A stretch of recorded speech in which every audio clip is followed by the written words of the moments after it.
Hello everyone, this is part 9 of What If Naruto was reincarnated as Donquixote Doflamingo, and I hope you guys enjoy this video and to like, to subscribe, and check out the playlist, to see more, comment down below.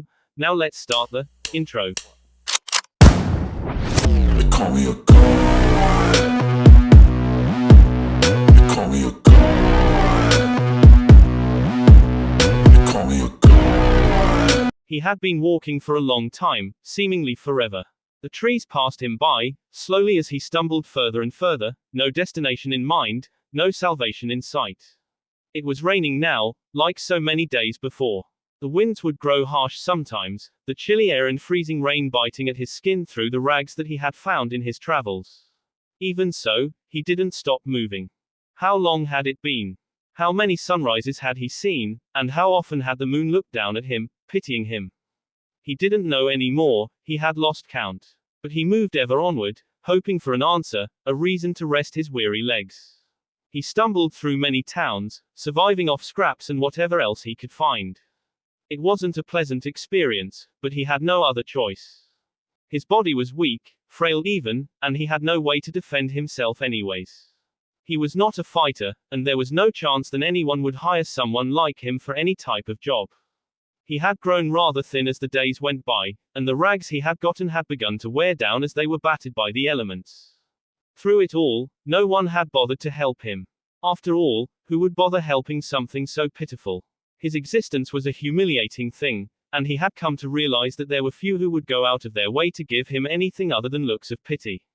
He didn't need pity, he needed help.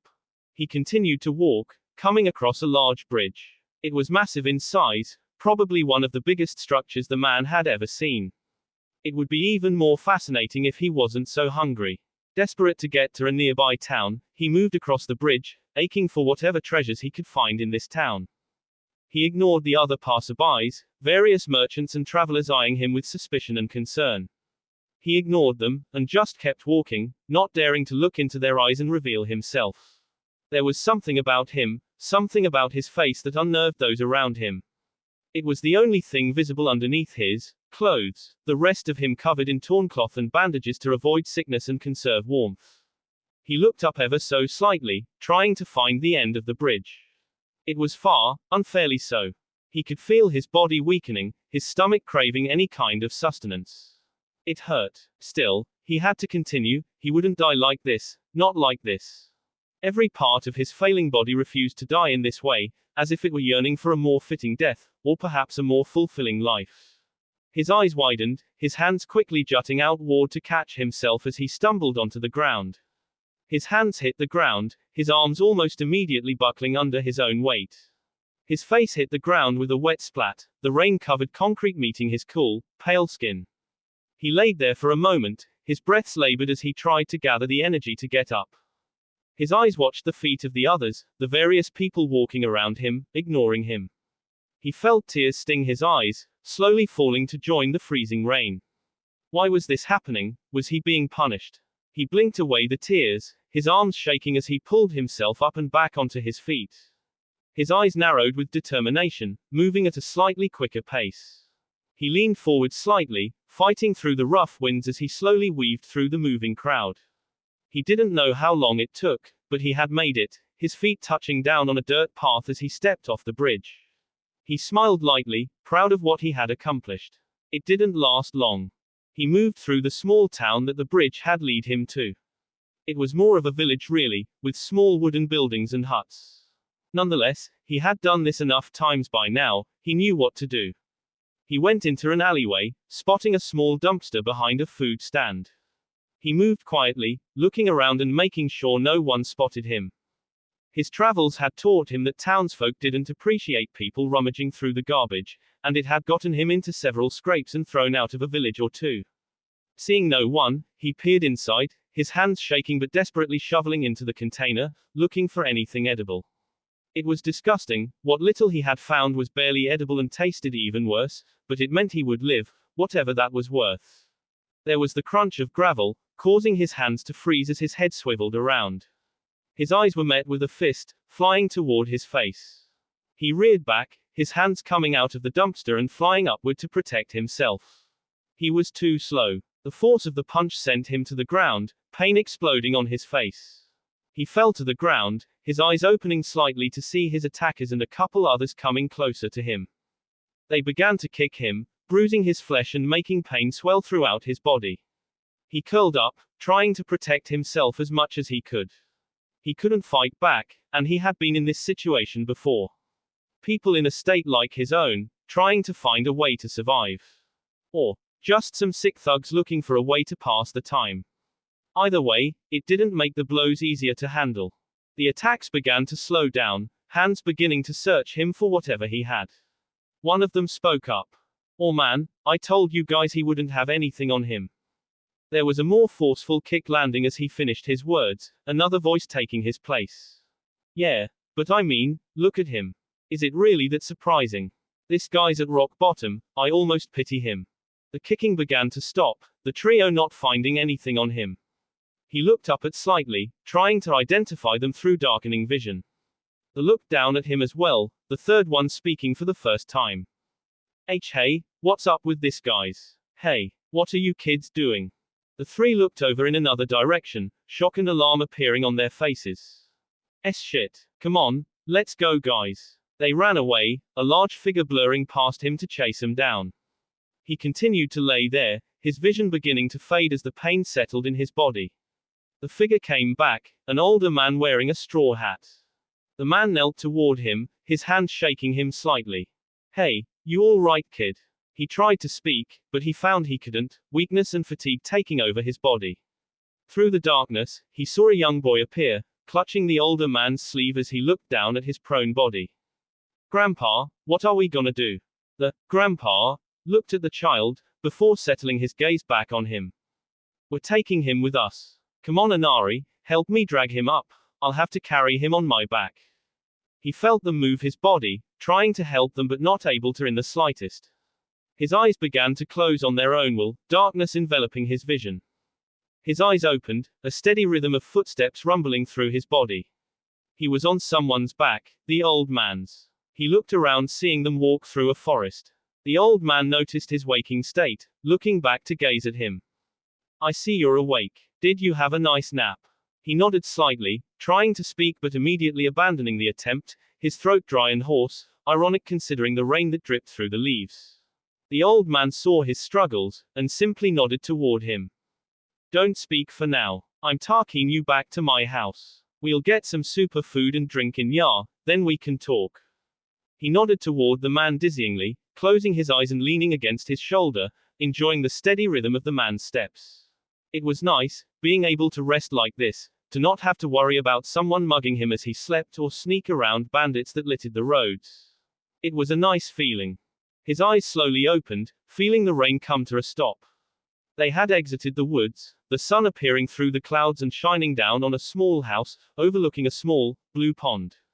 It seemed peaceful, and he couldn't help but smile slightly at the realization that he would be going into that home. The man walked inside, a child running past him as he did, Inari if he remembered correctly. There was a woman waiting inside, Inari's mother perhaps. He learned her name quickly, the old man providing it a moment later. "Tsunami, get some food for this kid, something light, like soup." The woman turned around, her eyes widened as she spotted him being carried by the older man. Father. Who is that? What's going on?" She was panicking slightly, unsure what to do for a moment before the man reassured her. "Everything's fine Tsunami, he's just a kid that needs some help, that's all." She visibly calmed at his words, grabbing various pots and pans as the old man carried him over to a couch, lightly placing him down. He let himself fall into the seat, admiring the comfort and bliss the furniture brought him. It was heavenly, a ray light in the gloomy shade that was the feeling of sleeping and resting on the cold, hard ground. He leaned back, closing his eyes as he rested. He laid there for a while, opening them as he began to smell something wonderful. He looked down, seeing a small table set up in front of him, a bowl of soup laid before him with a small glass of water. He looked up, seeing the woman smile down at him. He looked down at the bowl, hesitantly beginning to eat, not believing the current situation. He grabbed the bowl, bringing it to his lips and praying this all wasn't just a dream. He sipped, having his first taste of a cooked meal. It was indescribable. Time seemed to suddenly pass, and he found the bowl and glass of water both empty.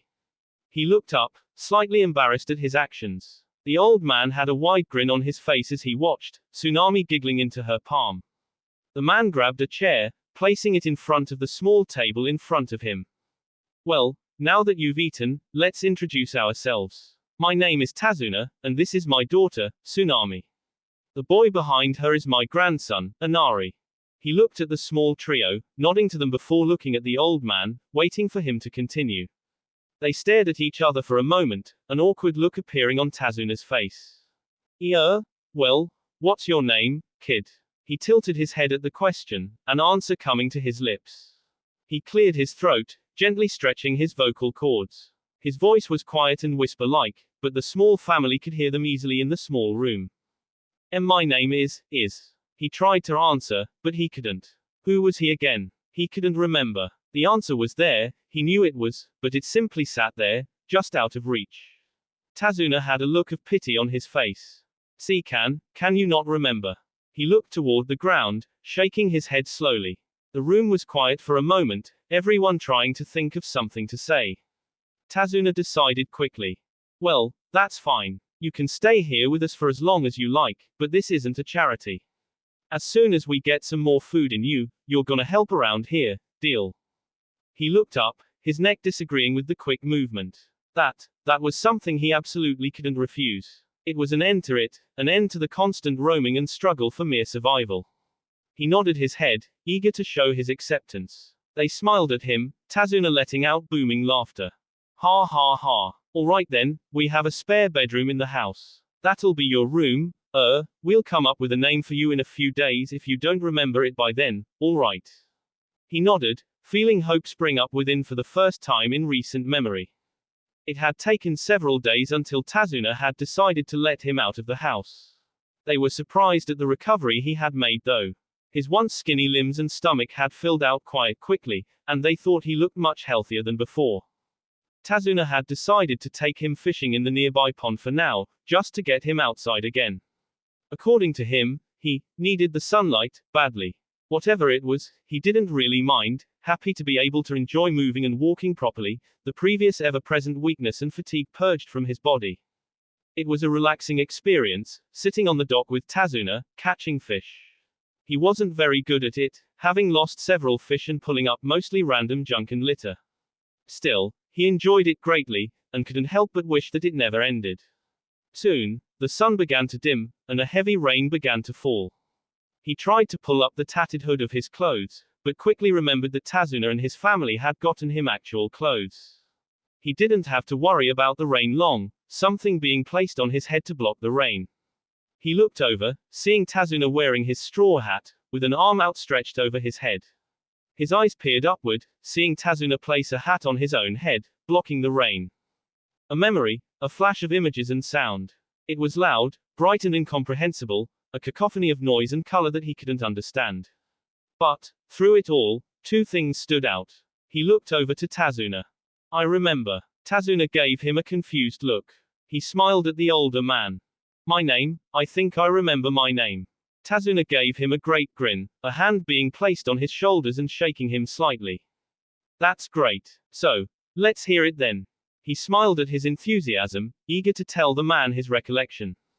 It's Kabuto Yakushi. Tazuna looked at him for a moment, before giving another booming laugh. Kabuto ha. Well, that's quite the super name if I ever heard one. Tazuna got up, dragging Kabuto with him to his feet. He walked back to the house, gesturing for him to follow. Well, let's get out of this weather and go introduce you properly, Kabuto. He smiled, following the man to the house. Tsunami cooked him a large meal to celebrate. Inari even looked happy for him, being unusually gloomy for such a young child. The meal was nice, pleasant and warm as he was surrounded by such a caring family. They had brought him into their home, with no other reason than to help him. He only wished there were more people like this in his travels. The meal ended far too soon, but night had come, and he needed to rest. Tazuna said they would begin some real work tomorrow, working on various things in the nearby villages. He was apparently an expert builder and contractor, having been the one who had constructed the massive bridge that led him to this land. He walked into the bathroom, turning on the faucet and washing his hands. Gathering a small puddle in his palms, he splashed his face, and looked up at the mirror. He had remembered his name today, that was what he had told Tazuna. He didn't mention anything else, didn't mention the blood, the screams echoing throughout the dark, underground hallways. He didn't mention the feeling of something digging through his body, burning him from the inside out. He looked at his face, eyeing his strange, white skin. He brought a pale white hand up, feeling the texture of his face. It felt wrong, unnatural even. As he looked himself in the eyes, he couldn't stop the thought ringing in his head. Just who are you, Kabuto Yakushi? 2 years later. She ducked under her sensei's punch, returning it with her own, aimed at his chest. Kakashi jumped back, making hand seals all the while. Fire style, fireball jutsu. Sakura formed her own seals, creating a wall of earth to block the intense heat. She jumped upward, dodging the pair of hands bursting from underneath her, trying to grab her ankles. She began to fall, and reared a fist aimed at the ground below her. She let loose, a battle cry coming from her throat as her fist impacted the ground. It shattered, the earth splitting and crumbling apart at the force of her attack. The hand sticking out of the ground puffed into smoke, revealing itself to be a shadow clone. She turned around, seeing Kakashi appear a few meters away from her. She grabbed a slab of stone, remnants of the wall she created before it was destroyed by her punch. She threw it toward the Jonin, making hand seals as he dodged stone projectile. She ran forward, silently preparing her ninjutsu as she went. She reached Kakashi, her hands glowing with chakra as she lashed out. Kakashi dodged her chakra scalpels expertly, weaving through the deadly attacks. She raised a foot, slamming it into the ground as a scalpel lashed out. The ground shuddered, throwing Kakashi off balance and vulnerable to her attack. There was a puff of smoke, a shadow clone appearing and throwing Kakashi out of the way of her scalpel. The clone had a kunai in hand, slashing toward her. She ducked underneath it, a hand slashing at the clone's side and dispelling it as she slammed her hands on the ground, casting the ninjutsu she had been waiting for. Earth style, earthen stone shoots. Spikes of hardened stone shot out from the ground, stabbing through the air to pierce through her sensei. Kakashi moved quickly, his hands and feet taking advantage of the perception-enhancing powers of his Sharingan, using it to grab the pillars and launch himself off them, dodging them completely. She kept her hands to the ground, the spikes continuing to follow Kakashi as he weaved and flipped through them. Kakashi messed up, tripping slightly and allowing several spikes to pierce through his body. She quickly dispelled his genjutsu, not believing the scene for a second as she turned around, and jumped back, ready to fight against a wolf of lightning that was now charging toward her. She formed her hand seals. Water style, water vortex jutsu. A large cyclone of water appeared before her, tearing through the lightning wolf and heading straight toward Kakashi. She watched carefully as he formed hand seals, a wall of earth rising to block the torrent of water and electricity. She ran, racing toward the wall and driving a fist into it. The wall exploded outward, revealing a slightly shocked Kakashi who still had his palms on the ground. She landed in front of him, her foot stomping onto his hands to hold him to the ground and a kunai in her hand, now around Kakashi's neck. The two stood there for a moment, eyeing each other, before she smiled at him, panting slightly. Looks like I finally win this one, Kakashi-sensei. Her eyes widened as she felt something tapping her shoulder lightly. She sighed, turning her head slightly to see another ruffled Kakashi, a double-eye smile on his mostly hidden face, and making a peace sign with his other hand. Yo. She looked back at the shadow clone before her, who was laughing sheepishly. Her eye twitched in frustration, and she quickly vented it by hitting the clone as hard as she could. It disappeared far too quickly. She sighed, then put on a light smile as she turned to her sensei, who commented on their spar immediately, pulling down his headband and hiding his Sharingan.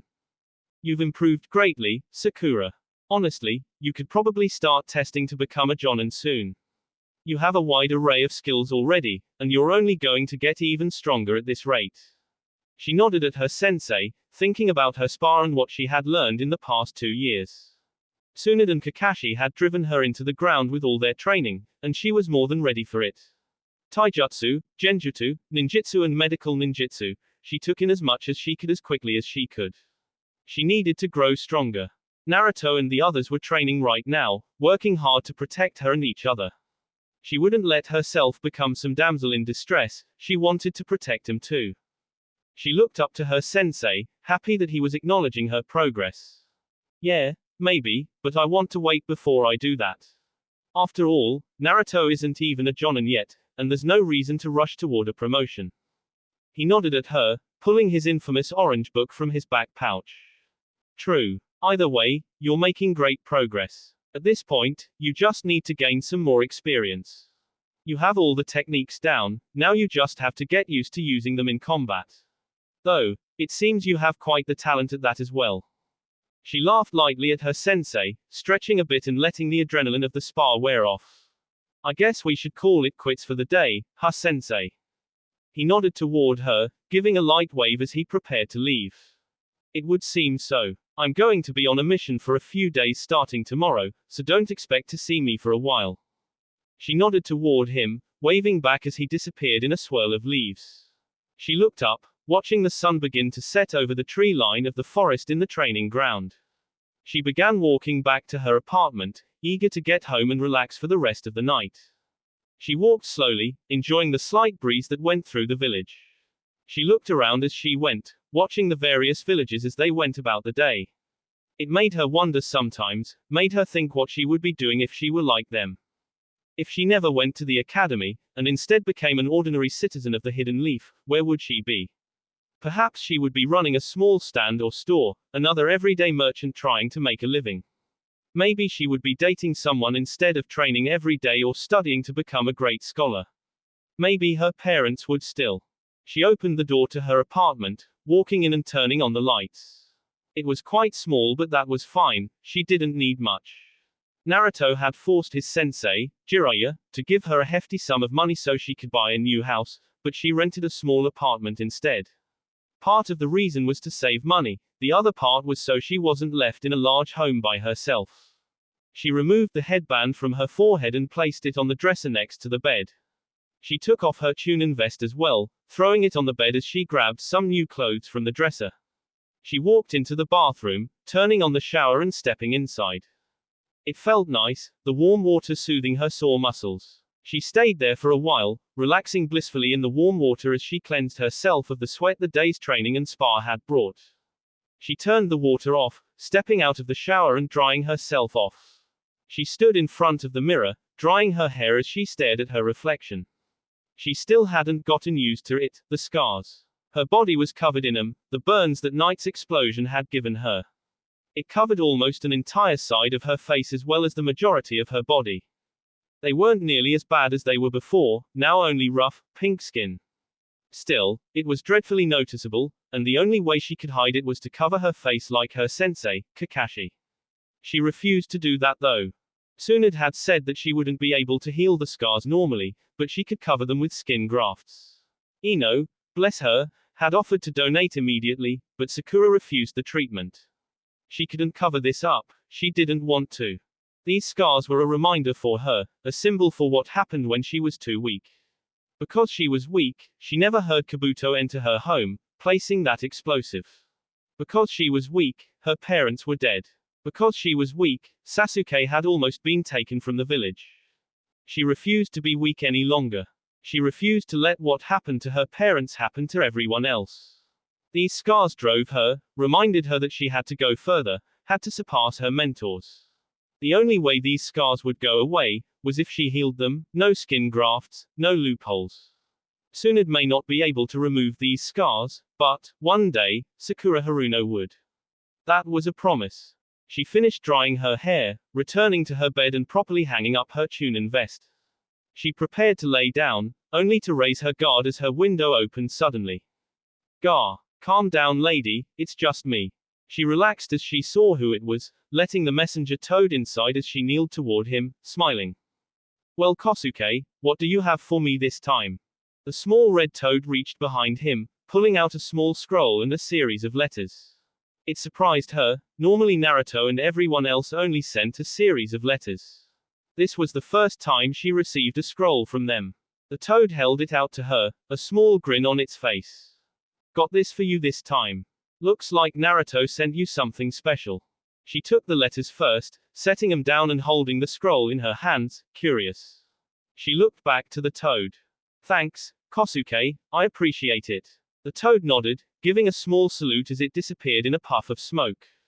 She opened the scroll, reading the message at the beginning of the scroll. Sakura, it would seem you've learned most of what you wished to from Kakashi and Tsunade. Therefore, I thought I should send this scroll to you. It's a difficult technique to learn, one that even I haven't perfected yet, but I have a feeling you will learn and use it well. Good luck. She smiled at the message, taking the scroll with her and laying in bed. It seemed she would be in for a long night of studying. Oh well, she was used to it. She raised the scroll above her head, reading the first paragraph of the skill Naruto wanted her to learn.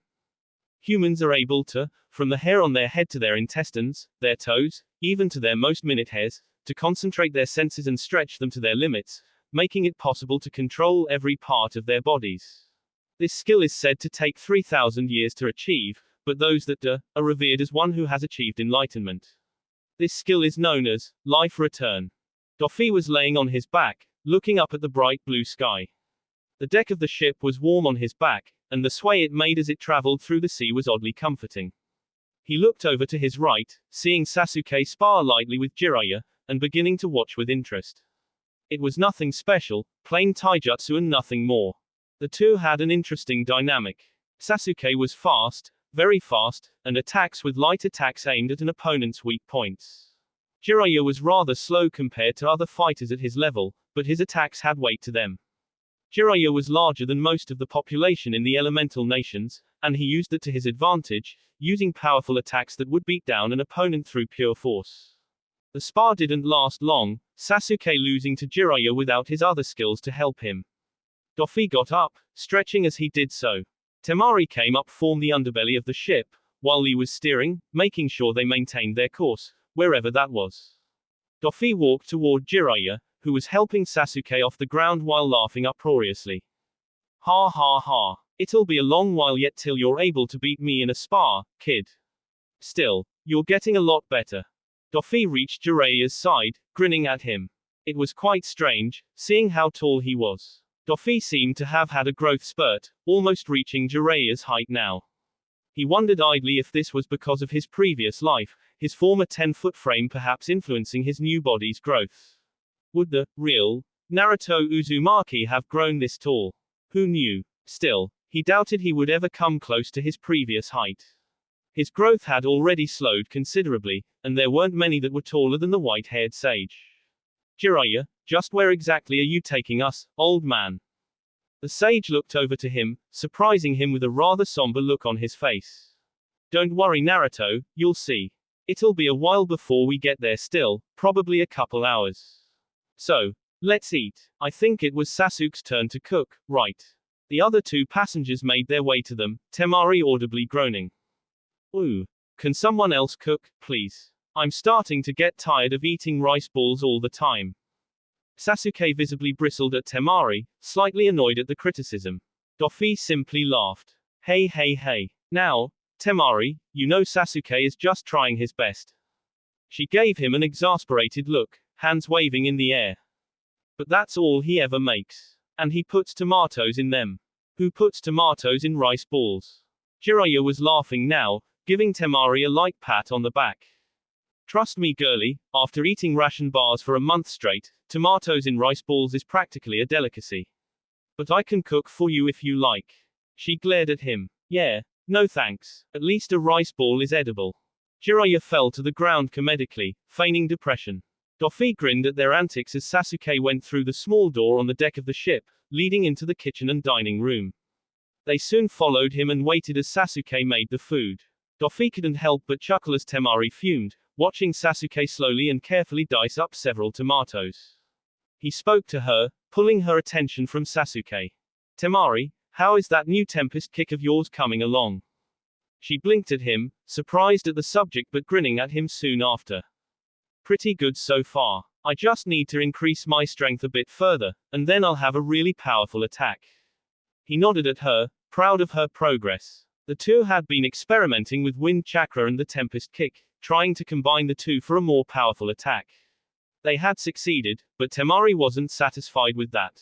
She wanted to be able to perform the attack using her fan, creating a powerful and near unstoppable slash of wind using the concept and technique of the Tempest Kick, and the slicing ability of Wind Chakra. She wasn't there yet, not having enough upper body strength to swing her fan hard enough to create the attack effectively, but it seemed she was close. What about you, Naruto? Any luck with learning how to? Here, they're done. They looked over, Sasuke handing out plates of rice balls with cubes of tomatoes mixed in. He looked over at Temari's plate, seeing that hers was just plain white rice, no tomatoes in sight. They began to eat, Doffy chuckling as Virgo ate as messy as usual, having to dodge a few stray grains of rice. Doffy was just about to bite into his own food, when he heard the creaking of wood. Looking over, he saw Temari gripping the table tightly, the wood beginning to crack at the strength of her grip. She was looking directly at Sasuke, who was sitting across from her, her other hand holding a rice ball with a large bite mark. Sasuke ate his rice ball quietly, his eyes closed as he ignored her. Her voice was quiet and filled with veiled malice as she spoke.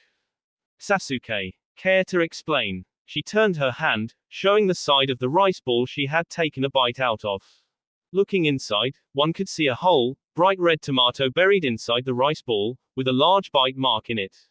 Sasuke refused to speak, simply continuing to eat.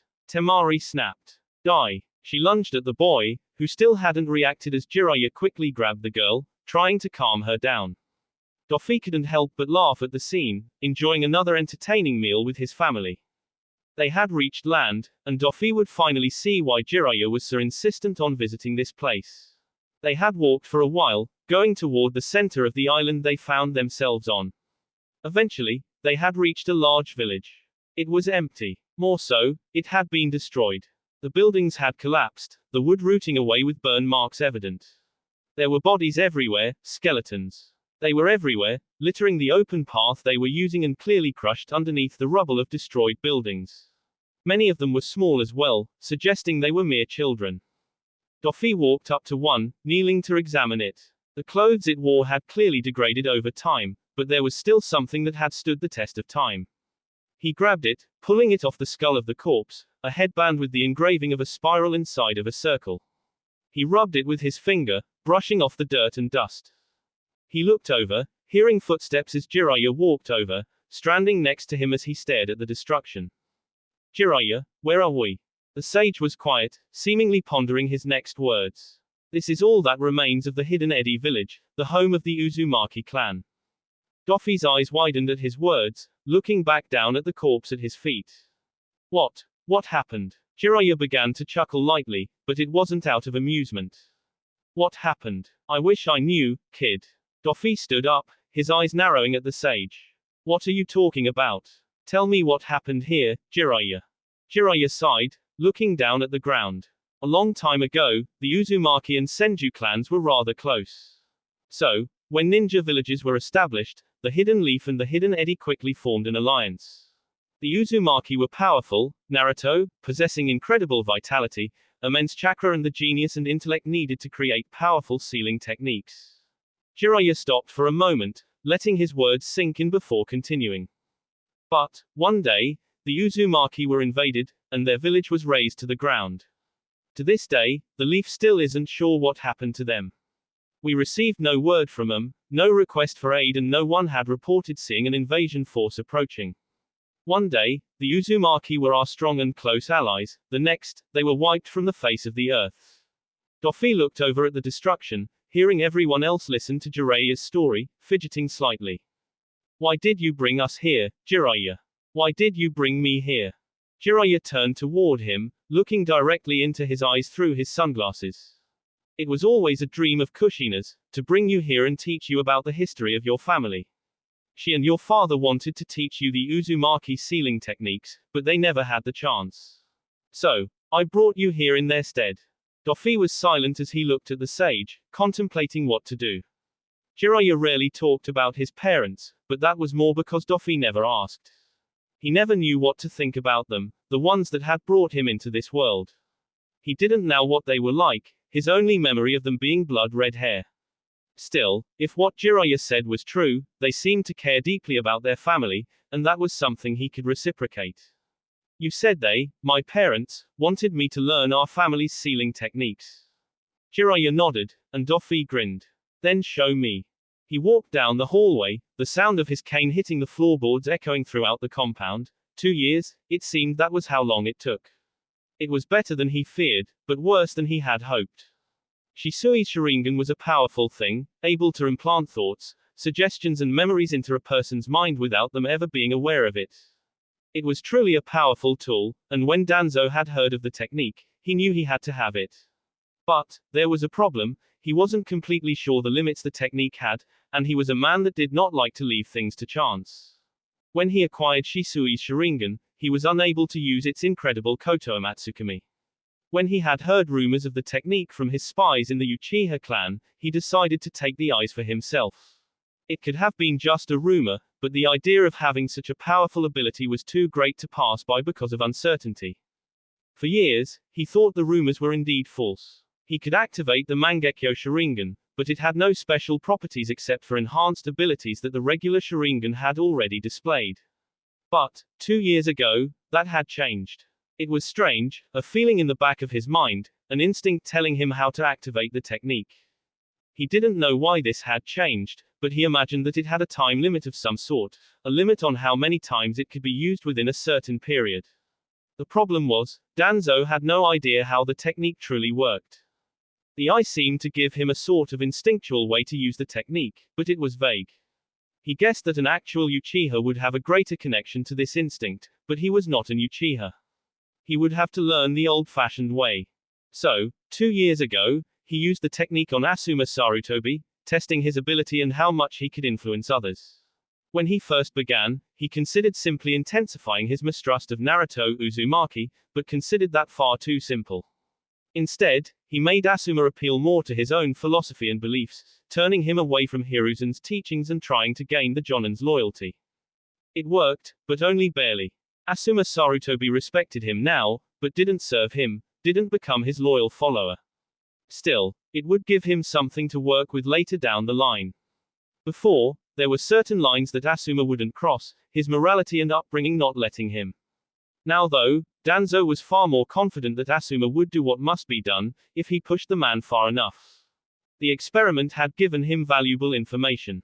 Koto Amatsukami was a powerful tool, but it had limitations, at least in Danzo's hands. But it was something he could work with, an advantage that he didn't have before, and he wouldn't hesitate to use it. Already a new plan had formed in his mind, and he was working toward that new goal already. Naruto Uzumaki had proven himself to be a threat. He was wild, brash and not afraid to shove off authority. Worse, he was powerful, and Naruto knew it. That interruption of the Hokage meeting told him all he needed to know, that Naruto Uzumaki was after his head, but Danzo could use Naruto Uzumaki. To enact his plan, he needed support, and who better than the Hyuga clan, one of the most wealthy and influential clans in the Hidden Leaf. The Koto Amatsukami had recharged, ready to use again, and now he would see how he could use it in this meeting with the Hyuga Council. He continued to walk down the hall, reaching a set of double doors that a pair of guards swiftly opened for him. Danzo walked in, taking a seat at the table that was inside. He sat alone, the other side of the table sat the 4 elders of the Hyuga clan, and the clan head, Hiashi Hyuga. Hiashi Hyuga spoke first. Danzo, we, the Hyuga, welcome you to our home. Now, we ask what it is you came here for. Danzo mentally smiled at Hiashi's words, the man speaking so formally at their meeting. His polite words hid the suspicions of this meeting, one that Danzo had arranged. Lord Hiashi, I have come here for a request of the Hyuga clan. One of the Hyuga elders raised an eyebrow at him, curious at his words. Oh, and what would Danzo want of the Hyuga clan? I wish to ask for your support, your help in the next decision regarding the election of the 6th Hokage. He watched in amusement as the Hyuga adopted a brief look of surprise, Hiashi speaking next. Is that so? Why is it you think that the Hyuga clan should support you, Danzo Shimura? Danzo straightened his back, explaining his reasoning to the Hyuga. During the last election, there were many that thought Naruto Uzumaki should be the one to take up the role. He was young, yes, but he was also powerful. He was capable of defeating the one-tailed beast in single combat and was very close to the 3rd Hokage, an almost surrogate grandchild. However, you should know well, Hiashi, that Naruto is not one to go along with the perception or expectations of others. Hiashi narrowed his eyes, confusion almost visible on his face as his formal tone began to drop.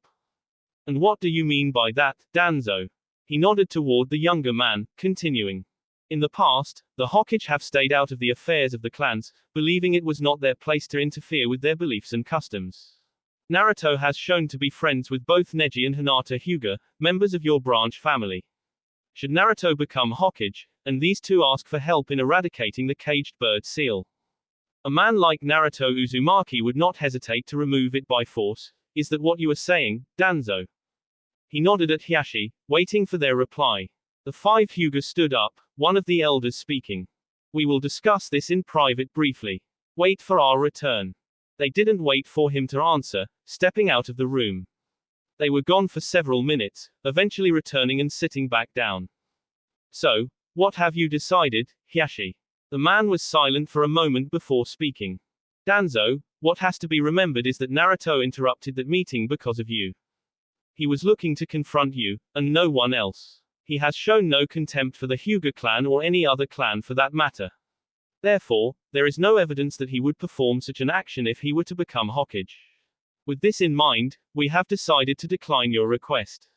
While this doesn't mean we will not be supporting you by the time the next election comes up, this also doesn't mean we will not support a different candidate or even Naruto himself.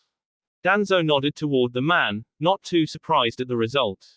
He doubted they would support him at this time, but he had confirmed his suspicions.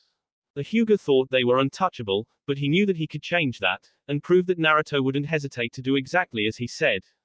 He couldn't use the Kotoamatsu kami to force them to support him, there were 5 of them after all. But, he could certainly use it to prove his point. The Mangekyo spun behind his bandages, aimed at Hiashi. It would take time for this suggestion to manifest, but he didn't doubt the events that would unfold because of it. He stood up, bowing to the Hyuga council.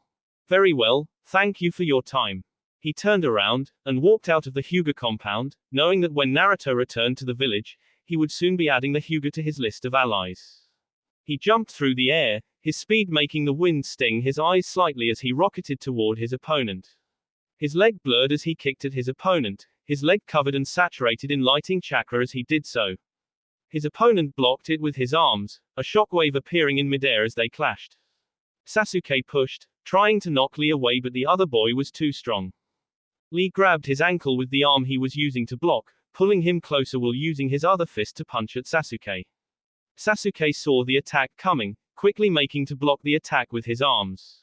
Just before it impacted, he tensed his muscles as much as he could, using the technique that Lee had been trying to teach him for the past few weeks.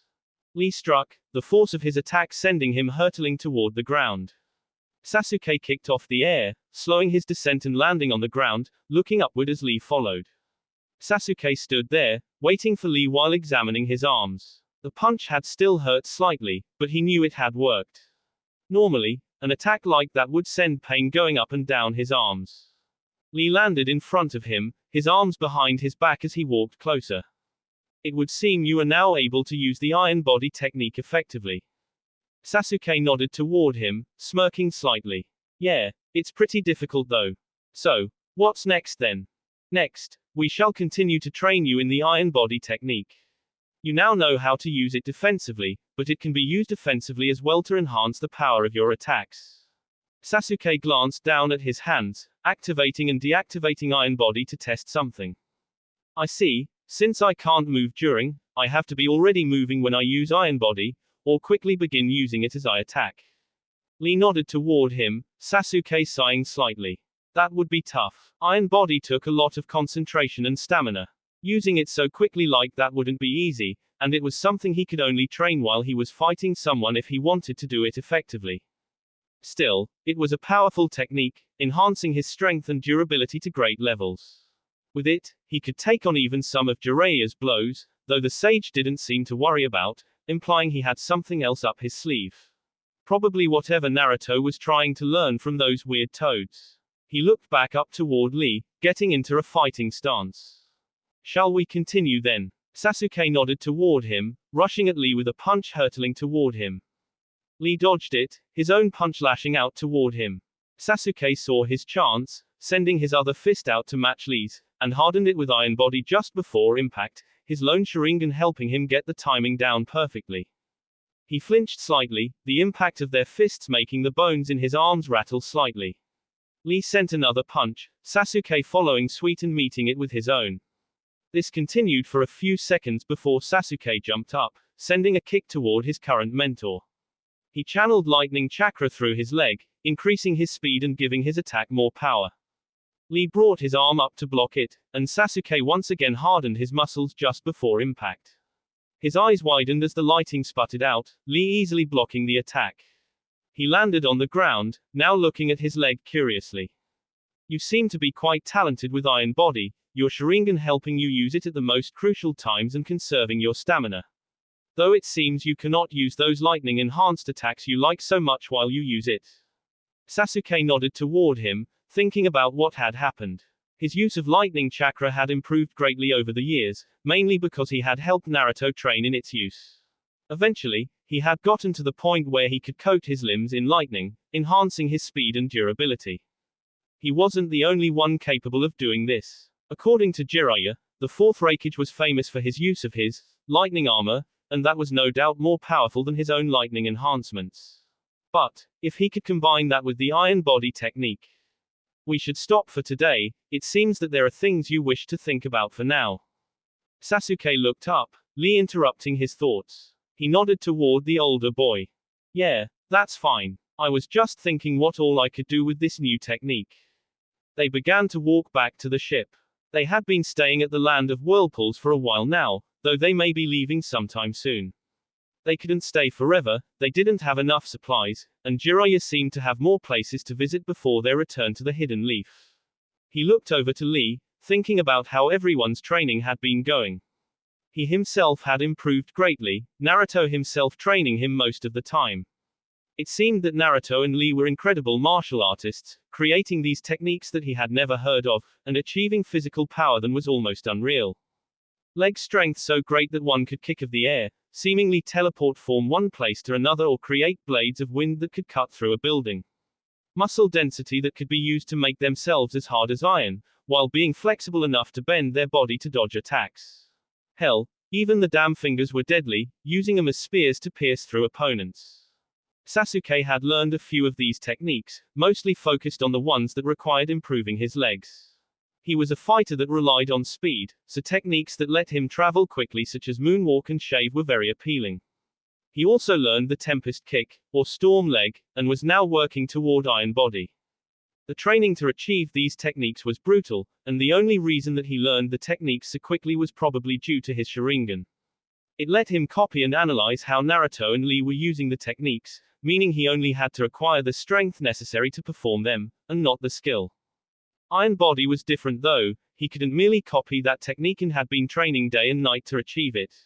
Lee had said that he was talented in its use though, so he was curious how far he could take it. It was very powerful, but had a few weaknesses, the first being that you can't move while you use it. He would most likely be training Iron Body for the rest of this trip, already eager to see what he could do with it. Still, as much as he had grown, Naruto and Lee were still stronger than him, not that it was too much of a surprise. But he could feel himself catching up and could tell when they had to take him more seriously than before.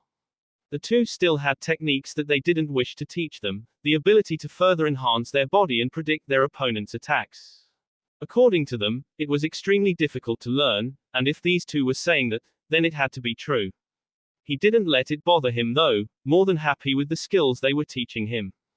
Lee was a good opponent for him, being a very powerful, physical fighter. His strength and durability were probably the greatest out of all of them, Naruto being the only contender, and even then, Sasuke thought Lee was superior in that regard. Jiraiya had been teaching him all various elemental ninjutsu, and Lee had an earth affinity, and the way he used it made him a terrifying opponent. His range had increased now, his preferred attack being to cover his fists with hardened stone, then fire spikes of rock at his opponents by punching toward them. He had others too, Jiraiya being very skilled in earth ninjutsu. Creating large swamps or mudslides, changing the very landscape to give him the advantage or trap his opponent in close range. Lee was very effective with his ninjutsu. More worrisome was the other ability he had created, one that Jiraiya didn't teach him. He had seen Sasuke's use of lightning chakra to enhance his attacks, and wanted to try it himself, but with earth chakra. It had worked, and looked similar to the technique that he and Naruto already used, but apparently was different. Lee had combined his old technique and used Iron Body in conjunction with this new Earth-style technique and, well, it was very powerful. It had a weakness of course, which was lightning chakra, that dispersed and destroyed the Earth chakra running through his body. Even so, his other two techniques made him difficult to take down, and any other fighter would have a rough time trying to find a way through his defenses. They reached the shoreline, seeing Jiraiya and Temari sparing as well. The sage was busy circling around Temari, dodging the small but sharp gusts of wind the small fans she held sent toward him. It was something that Naruto had gotten for her, a pair of small metal fans that she could use up close more comfortably, and if Jiraiya's movements meant anything, it was very effective. They stopped at seeing Sasuke and Lee's approach, Temari having a small smile as she ran up to them. So, how did it go? He smirked at her, Lee speaking before he had the chance. He is able to use Iron Body well. Naruto will be impressed. Speaking of, where is Naruto? Temari gave a knowing look when she replied. He's at the mountain again, continuing his training. Sasuke nodded, knowing what she meant. He had been training at the Toad Mountain, Mount Myoboku, for a while, several months in fact, and had been trying to learn a new technique from them. Apparently, it hadn't been going well, and it worried them slightly. It was clearly upsetting him, especially since Naruto usually grasped and mastered techniques quickly, even more so after Jiraiya had shown him the shadow clone technique. He was able to learn every element, along with various ninjutsu for each of them, besides lightning since Jiraiya couldn't use lightning chakra. He had already been making strides in sealing as well, to where even Jiraiya was surprised at how much he was learning. He was fast, strong and intelligent, already creating his own techniques out of what he had learned. So, having something escape him for so long was very unusual. Alright, he will probably return later tonight then, so let's take the time to get everything packed up. I want us to start heading back toward the Leaf. I've gotten word that we may have to cut our trip a little short. Sasuke nodded toward Jiraiya, everyone moving to get the ship ready to set sail tomorrow morning. It seems they would be returning a few months early, but that was fine. It would take a while for them to get back, so he had plenty of time to master everything else he wanted to. Also, he could get back to Kakashi, and learn some more lightning ninjutsu. He got on the ship, looking out toward the ocean for a moment. He was out there somewhere, Itachi, and Sasuke would be ready for him. Naruto and Sasuke both would defeat him, and then he could finally move on with his life. Damn it all. His fist crashed into the stone pillar, shattering it completely and causing clouds of dust and dirt to rise into the air. This was growing increasingly frustrating, and it was honestly just pissing him off at this point. He had never run into something like this, a skill he couldn't master or a technique he couldn't grasp. He heard someone land behind him. Now Naruto boy, relax a bit would ya? Doffy took a deep breath, making hand signs and placing his hands on the ground, recreating the stone pillar. Sage Jutsu was difficult to learn, as he was now realizing. He had only just gotten past using the toad oil to gather and balance natural energy and was now working on gathering it by himself. He grabbed the stone slab, jumping back onto the pillar's sharpened point, and balancing carefully. He looked at the toad who balanced on a pillar across from him, Fukasaku. TCH, I don't understand why this is so difficult, all I have to do is sit still. Of course, that wasn't really the issue. He could gather natural energy just fine, even without the oil. What came after that was the problem, his transformation was incomplete, imperfect. You know Naruto boy, you shouldn't be so frustrated, you're making great progress. He gave the toad a disbelieving stare. I'm serious now. Jiraiya has been doing this training since before he was your age, and even still he hasn't mastered Sage Mode. He scowled at the toad, balancing on the slab to gather natural energy. I am not Jiraiya. There was silence for a few minutes, Fukasaku watching as Naruto entered Sage Mode once again. Just like before, his body began to transform, becoming more toad-like. He stopped gathering Sage Mode, expelling the energy from his body and reversing the transformation. You know Naruto boy, I wonder, is there something that has been troubling you, perhaps? Doffy looked at the toad curiously. Something troubling. Why? The toad rubbed his small goatee and thought. Well, it's a small theory of mine, that those who are under great internal strife, often have issues with sage mode. Jiraiya boy has been training for years yet has never mastered it, but I think both of us know that Jiraiya boy has many problems in his life. So, I have to wonder if there is something bothering you, some stress dwelling in your mind, or a decision that you don't know how to make. He thought about the toad's words, agreeing silently. He knew what was giving him the issue the toad was speaking of. During their trip, they had traveled across the elemental nations, seeing new lands and cultures. They never visited another hidden village or anything, but they had been to almost every major nation. The traveling they had done had given him a better scope of just how large these nations were. He couldn't see how it was possible, how no one else had ever discovered this place. The world government, the four emperors, someone, anyone. How had no one discovered this land yet? He thought he had found his answer with Kisum, but after traveling around the nations he wasn't sure anymore. Was he in a new and different world, or perhaps he was simply in a different timeline? Most importantly, were they still out there, the celestial dragons? He told Virgo that he would forget about it for now, but with his training progressing as much as it had, he couldn't help but think about it. He was growing strong, and it wouldn't be long before he surpassed his former self, his new abilities and powers making that a guarantee. With this strength, he had no doubt he could take on the world government, and finally get his revenge against the world nobles. But, his new family had no idea about any of this. They didn't know about the world nobles, about the world government. They didn't know that he wanted to burn the rest of the world and take away everything the celestial dragons loved so much. If he went through with it, he didn't doubt that there would be casualties. Someone would die, like Virgo did, just like Monet did. He didn't know if it was worth the cost. No one had discovered this place, and he doubted anyone would anytime soon. He could live here for the rest of his days, living his new life with his new family. Or, he could throw it all away, and introduce a new heavenly demon to the rest of the world. The world government would track down where he came from. If they didn't know his location now, they would discover it if they went looking. They would see these people, with abilities they had never seen before, and he knew what they would do. They would become an asset, a military weapon. They would take the women to create soldiers that had the abilities of devil fruit users with none of the weaknesses. By taking his revenge, he was dooming this land, exposing them to the world government.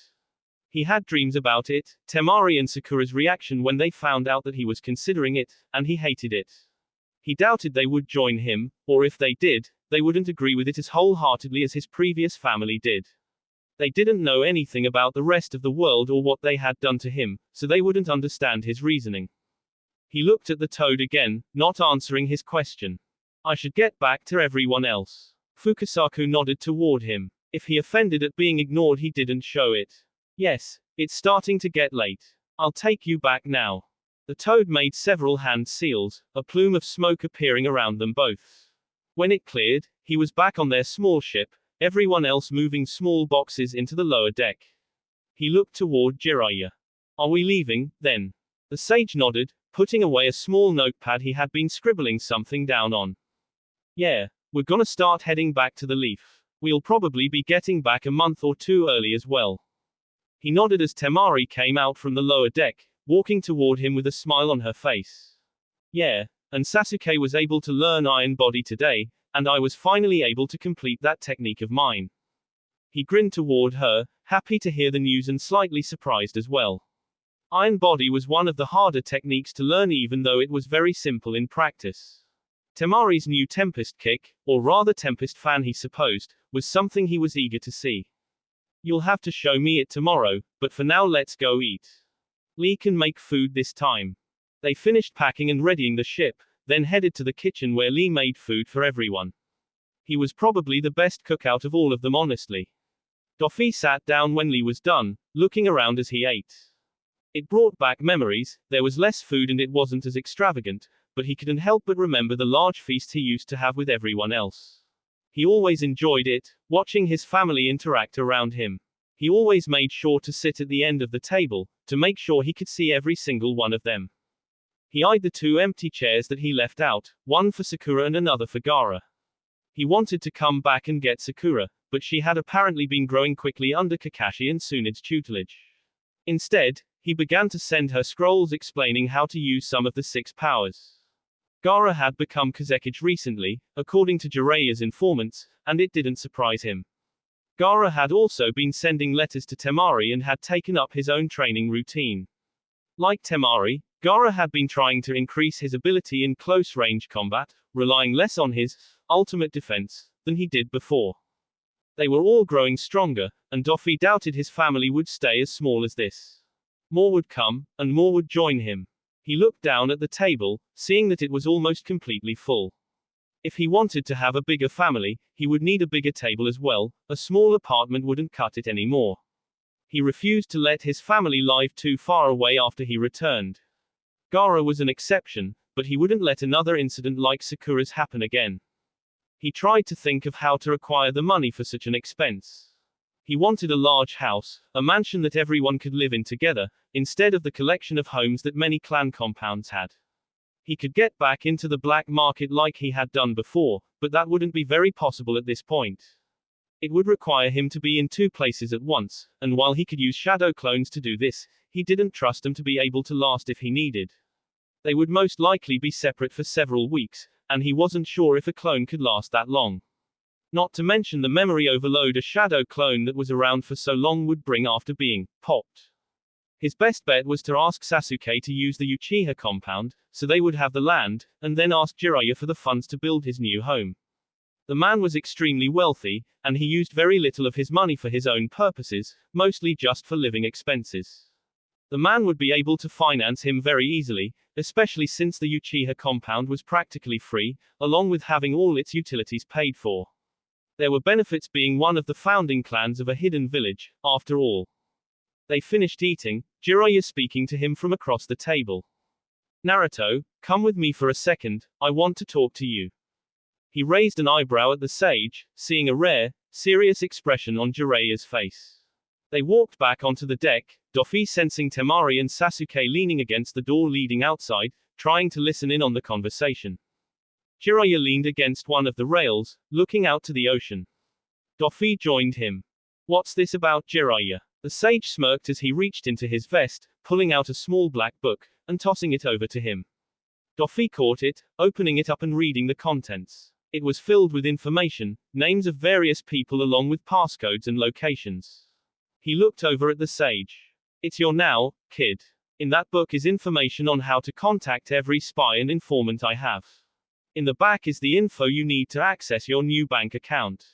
I already put half of the money I own into it. His eyes widened at the sage, surprised at the sudden gifts. And just why are you giving this to me then, old man? Jiraiya chuckled at him, still looking at the ocean. I know it's probably hard to tell, but I'm getting old, Naruto, and we're about to be going up against some very powerful people. There is a very high chance that I'm going to die sooner or later. Doffy didn't reply, waiting for him to continue. I don't have any kids. No wife or lover or anything like that. All I have is my godson, you. So, if I die, I'm trusting you with everything that I have left.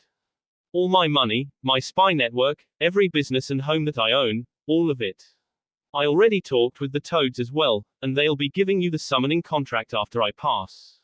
Doffy smiled slightly. You shouldn't talk about your own death so readily, Jiraiya, it doesn't sweet you. Jiraiya laughed as a gentle wave rocked the ship slightly. Ha ha ha. Yeah, maybe you right. I won't talk about it anymore, but I'm sticking with my decision. You've gotten strong, Naruto, I'm sure Sensei would be proud of you. Doffy smiled lightly, getting off the railing and moving toward the lower deck to get some sleep. I'm sure he would. Who knows, maybe he'll grab that hat of his someday as well. Or, Itachi, this one only lasted for a minute, can we go get a new one? Kisame held the unconscious missing ninja by the throat, shaking him around slightly. Later, Kisame. Let's go turn him in and get our bounty for now. Kisame threw the ninja over his shoulder as they walked to the nearest collection office. Kisame chuckled at him as they walked side by side. Hey, you know Itachi, you've gotten a bit grumpy since Orochimaru showed up, is something the matter? Itachi narrowed his eyes at the name. Orochimaru. He should have known that the snake would go after his little brother, but he had faith that his village would be able to protect him. Sasuke was still alive, luckily, but he was missing one of his eyes, the eye now in Orochimaru's skull. It sickened him. He wanted nothing more than to track the snake down and rip it out of his socket, but he couldn't. Leader, or rather, Pain, saw some use for the snake, and refused to let Itachi kill him. Itachi didn't want to get into a fight with Pain either. He wasn't sure if he could win, but he was sure that the fight would most likely kill him, either by Pain's hand or from the stress of the battle, his sickness acting up and killing him. For now, he followed orders. He would have the chance to kill Orochimaru later, or Sasuke would do it himself. It was only a matter of time. Still, he couldn't help but wonder what Pain wanted from Orochimaru. Whatever it was, he refused to tell everyone else about it. Now they were here, gathering resources for the Akatsuki. They traveled around, hunting down missing ninja and trying to make them join their forces. If they accepted, they were sent off to the Hidden Rain village. If they refused, they were swiftly beaten down to cash in their bounties. Whatever Pain was planning, he apparently needed an army to do it. Already, there were now thousands of missing ninja at the Akatsuki's disposal. They were now being sent out, going on missions to bring in even more money for the Akatsuki's purposes. Pain still hadn't given them the true reason for the Akatsuki, their purpose. All of this, the gathering of funds and forces, the capturing of tailed beasts, it was coming to fruition. The Akatsuki members alone were a great threat, but with an army behind them as well.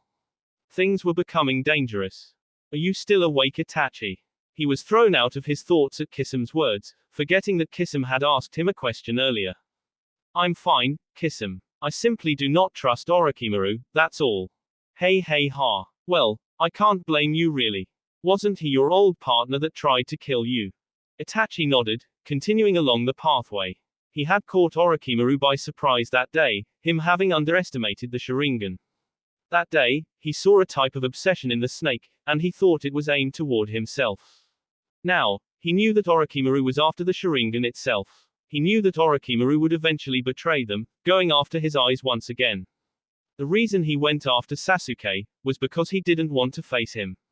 Now that he had a Sharingan though, he would be more confident, and it would be a more even match as well.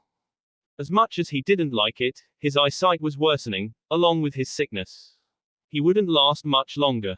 If he settled down, he would probably live another 10 years. But, as he continued to utilize the Mangekyo Sharingan, his health would continue to deteriorate because of it. It was simply too stressful on the rest of his body. He guessed he had only a couple years left, maybe a bit more. Sasuke had to hurry. If Orochimaru came to him once again, he would have to use his more powerful techniques, further worsening his health. He didn't fear losing to Orochimaru, but he wanted to die by Sasuke's hands, and atone for everything that he had done. Well anyways, we're supposed to be meeting up again soon, right? Think we'll have another chance at that Nine-Tails kid? He glanced over at Kisam. Not for a while yet. Leader said that the Nine-Tails had to be captured last. The first target is going to be the One-Tails, Gaara the Kazekage. Hey, it's such a shame that Leader is waiting so long before capturing the Jinchuriki. I mean, spending 3 years just to gather some money and missing ninja. Itachi nodded toward him. Yes, it would seem that, after seeing Naruto's level of strength, Leader wants to take no chances in the Jinchuriki's retrieval. They made it to the cash office, dropping off the ninja and collecting their money. Well, anything else? Itachi shook his head as they walked back outside. No, that was the last target for the day. The next meeting will be in a few hours.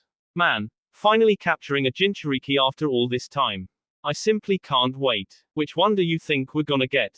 I've already talked to Leader about it, now let's get going. Kisam followed him. And just where are we heading off to? The Hidden Sand Village. This was it, they were out of time. The training trip was over, and they were now standing before the Leaf's entrance. Doffy had accomplished much over the trip, and he knew he was ready to take on the Akatsuki. He could only hope everyone else was ready as well. They walked closer to the gate, seeing everyone waiting there for them. Jiraiya had sent a letter ahead of time, announcing their return, and Tsunade had made sure the rest of the Konoha rookies were home to welcome them back. He grinned, watching as they waved over at them. It didn't take long to reach them, all of them finally meeting together again for the first time in almost 3 years. He looked over at Sakura, who was giving Temari a hug. Her scars looked much better now, though they hadn't disappeared. Sakura looked over to him, smiling at him. Welcome back, Naruto. Doffy grinned at her, happy to be back home. It had worked, this test trial had been quite the success. He couldn't help but grin maddeningly at the result, curious to see where else his research could take him. It still wasn't perfect yet, but it could be used, and that was all that mattered. He wrote down the results in his journal, putting the subject under once again, and exited the experimentation room, entering his new main laboratory.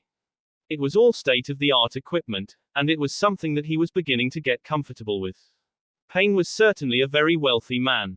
Orochimaru had taken quite the risk back then, revealing that he had a Sharingan eye.